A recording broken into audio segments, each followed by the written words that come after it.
The VAX-3 delegation materialized aboard the orbital station with characteristic arrogance. Their crystalline forms shimmered under the fluorescent lights as they regarded the human representatives with what could only be described as contempt.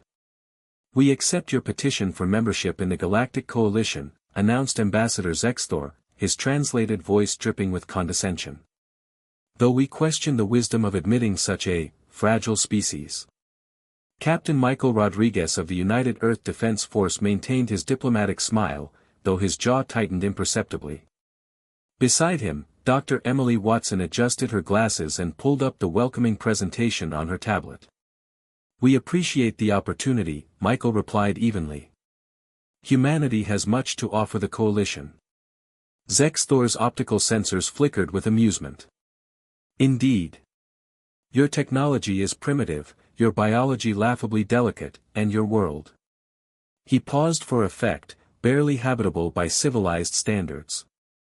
The other VAX-3 delegates chittered in their harmonic language, a sound their translators rendered as laughter.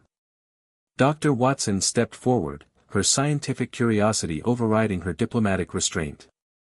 "I'm curious about that assessment.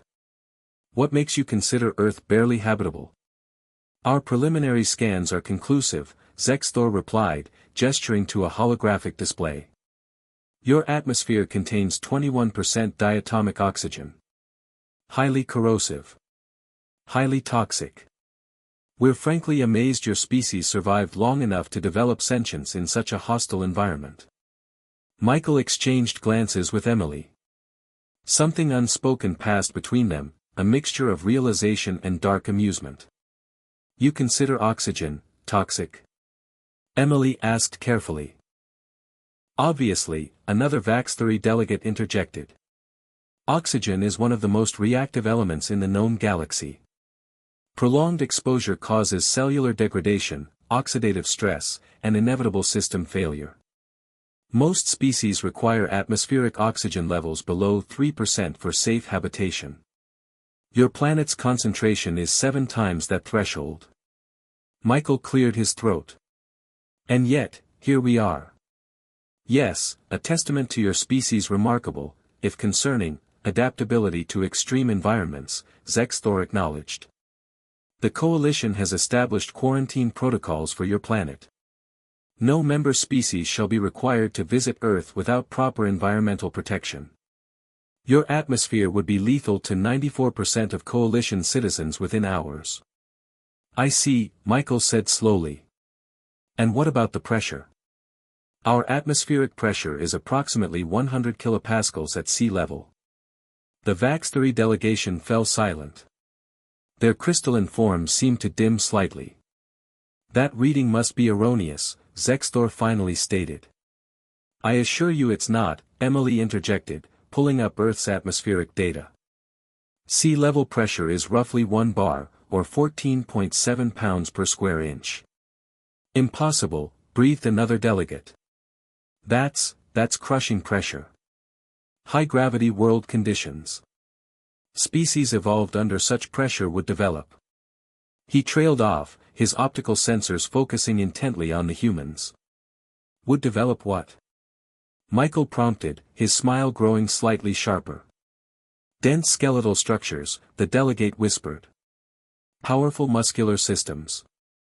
Reinforced cardiovascular networks capable of forcing oxygenated blood through tissue under extreme pressure.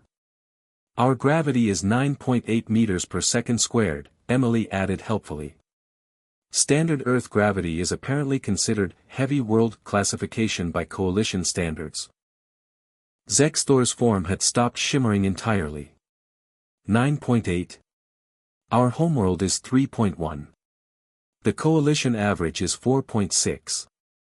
Nothing above 7 is considered naturally habitable.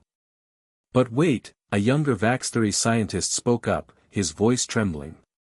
"If humans evolved under crushing pressure, in a corrosive oxygen atmosphere, on a heavy gravity world, what happens when they leave it?" The realization rippled through the alien delegation like a shockwave.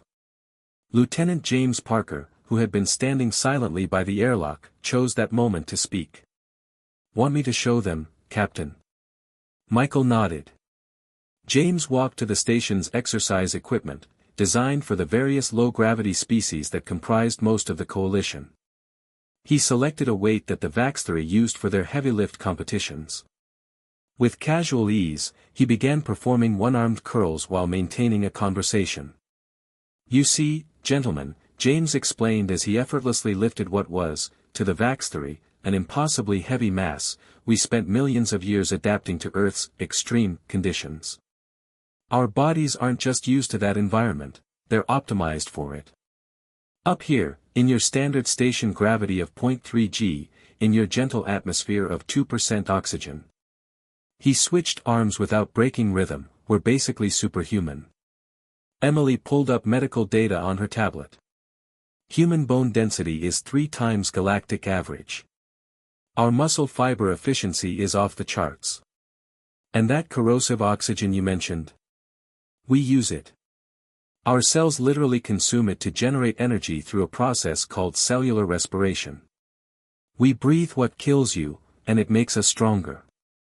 This is why," Michael continued, his voice taking on a more serious tone, "we were confused by your initial assessment of humanity as fragile. In our environment, we're average. In yours."